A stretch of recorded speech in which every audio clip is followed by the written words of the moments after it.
coming up now is yet another exciting airplane. This is the 787. It's funny how the Boeing developed the 787 while Airbus was developing the A380, and how this airplane was actually more successful. Holy shit, that's beautiful.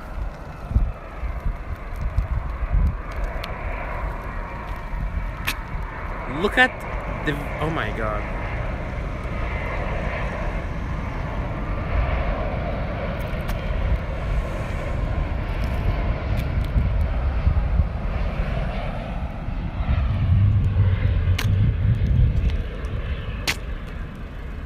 I'm speechless.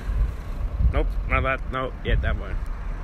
Look at the 787 landing and then the A380 over there. Holy shit.